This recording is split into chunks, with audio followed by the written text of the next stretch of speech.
Hi everyone, I've been asked a question about the automatic playing side of the carillon, i.e. how can the carillon play itself.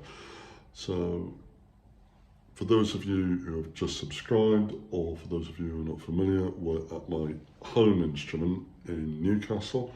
It's the Edith Adamson carillon. I'm at the clavier here, and this is, if you will, my clavier. This is where this is where I play. But what I'm also going to show you today is how the carillon can play itself. So typically, carillons play themselves with sequencers. Now, the first sort of sequencers that came out were big rotating mechanical drums that had pegs, and those pegs kind of moved the action that you see on a typical baton clavier there. That's all very well and good, and there are lots of different types of sequencer that you can get. Now, the one here at Newcastle is very, very interesting. This is it here. On each of our bells upstairs in the belfry, there's the belfry up there, each bell, as you might have seen from one of my previous videos, has not one but two clappers. The first clapper, the inboard set, is mechanically triggered by my button clavier there. And the second one is an electromagnetic set, which is fired by this. This is our sequencer. It's made by Sixsmith.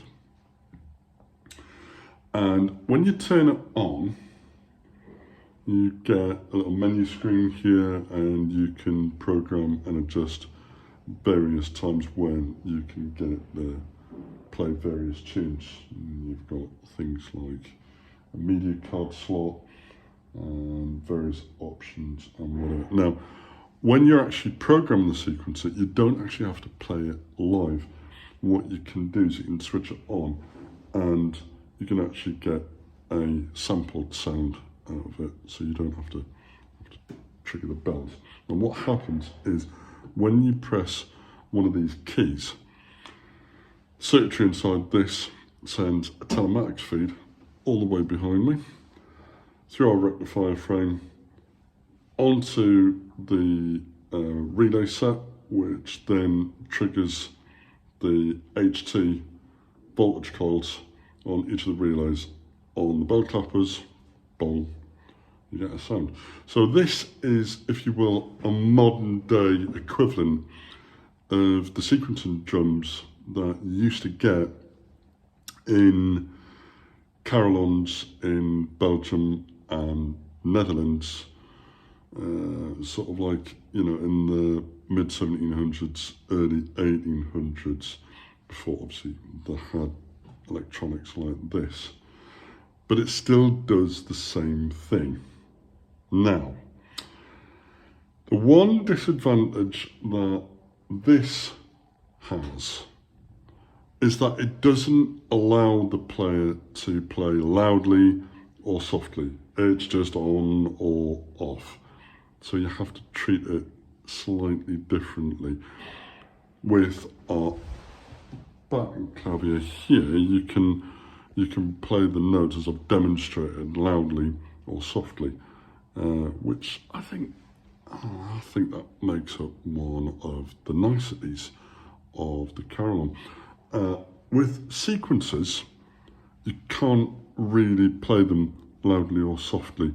And indeed, there is only one other carillon that I've ever played that has electronic telematics associated with the bells, and that could be played loudly or softly. I've only ever played one, and this is no exception. This is either dong dong dong dong dong dong dong. But you can actually see it's laid out 25 keys, just like our baton clavier. 25 keys, and each one rings a bell. And that's how we get the carillon to play itself. Now this one, and there's also another little bit of a thing. Our sequencer needs refurbishment at the moment. It does need some maintenance and some overhaul work. So for people who are local in Newcastle, the people who are watching this, whenever you hear the carillon played, it's me actually playing it on the buttons. So I hope that answers the question, and please keep the questions coming in. See you soon.